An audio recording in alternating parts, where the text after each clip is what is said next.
In the younger days of gaming, developers were bold and tried experimenting with new aspects of gaming, whether it be with gameplay, designs, characters, colors, and even technology. It's a bit of a subjective claim, but I for one believe that one of the greatest times in video game history was the early to mid 90s. I've stated this plenty of times before, but that was an era where the jump in technology was so quick and so drastic that the impact it had not only on games but society would go on to be unmatched to this day. To go from playing a very simple and humble game like Super Mario World to pushing the limits of polygonal graphics with Star Fox. The developers' efforts were certainly noticeable, and rightfully so. Developers wanted to continue to push the envelope for their products. Which brings us to the subject of today's video. A promising simulation game that sought to change the way players played simulation games, not only on PCs but also consoles, and break grounds to make a name for itself amongst a growing industry and various different consoles. And so in today's video, we'll be discussing Elite for the Super Nintendo, Sega Genesis, and Nintendo Game Boy. Evil Pixel. Now, the story of Elite begins with developers David Braben and Ian Bell of Acornsoft. Acornsoft was a software development company who more specifically developed for the Acorn computers, which were a very popular computer released in the UK. Now, a majority of Acornsoft games were remakes of other popular titles such as Pac-Man and Frogger, but they did have their own original titles as well.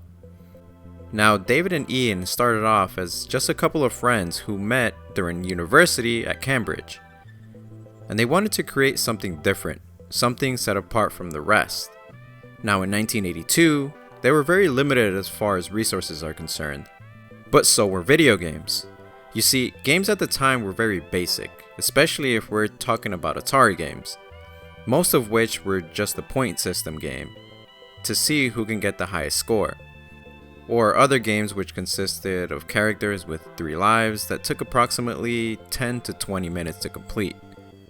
But David and Ian wanted to create a game that didn't end, a game that continued going as long as a player kept playing. Their idea was to create what is today known as a space trading game. The player takes control of a commander by the name of Jameson and goes around space completing different tasks and eventually reach the rank of Elite. And that is in fact why they decided to name the game Elite. Now, a few of the tasks that the player would be completing are things such as trading, mining, bounty hunting, and other assortment of missions. This was all rewarded with money or resources to upgrade your own ship to take on other tasks. This also included increasing the capacity of your cargo and storing more energy for your craft. Now, it took David and Ian months to make a wireframe aircraft, which then led to a small demo. Realizing they needed the backing of a developer, they began pitching their games to companies to publish their idea. And in their own words, all the major companies turned them down, basing their decisions on what was popular and marketable at the time. That being games that were easily playable by kids and consisted of basic start and finishes. Now, their stroke of bad luck ended when they came across Acornsoft, who saw the potential of the duo's ideas. And with that, Acornsoft decided to partner with David and Ian to complete Elite. Acornsoft released Elite in 1984 for the BBC Micro, which is a series of microcomputers designed by Acornsoft for the UK. The game quickly garnered an interest of gamers and became a huge success. However, the limitations of the BBC Micro led to Acornsoft cutting a few features in the game.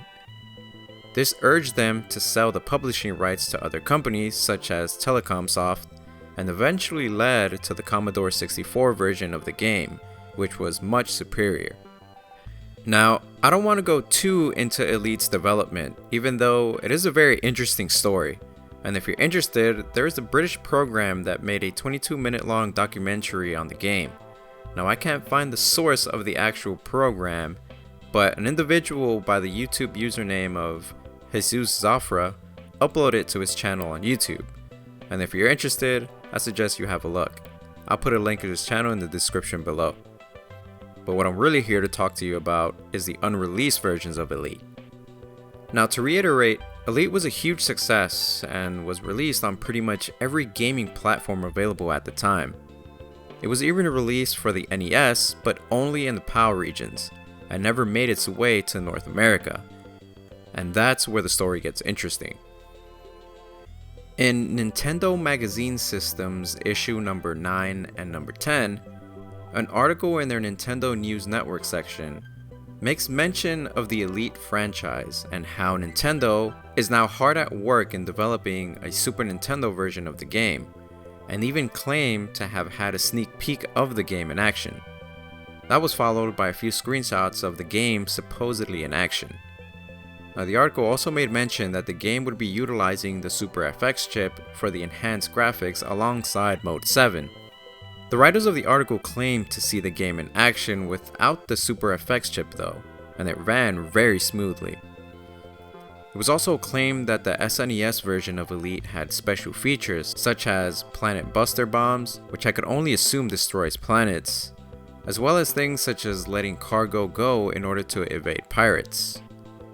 Now, huge shoutouts to my good friends at Unseen64 for the scans, because I honestly cannot find any full page scans of these issues of Nintendo Magazine Systems anywhere on the web.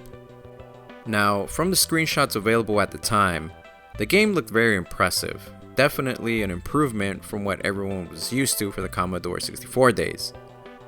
And that's pretty much as close as we got to witnessing this unreleased Super Nintendo version of Elite. That is until several years later, when Ian Bell updated his personal website to include a downloadable demo of not only the unreleased SNES version of Elite, but also a pitched demo for a Nintendo Game Boy and Sega Genesis port of Elite. And honestly, they're quite impressive. The Game Boy port especially for pushing the portable console to its full potential with its limited capabilities. Now, in addition, these tech demos confirmed the Nintendo Magazine Systems article was actually truthful and accurate. The scans shown were the same as the gameplay that Ian Bell had uploaded to his website.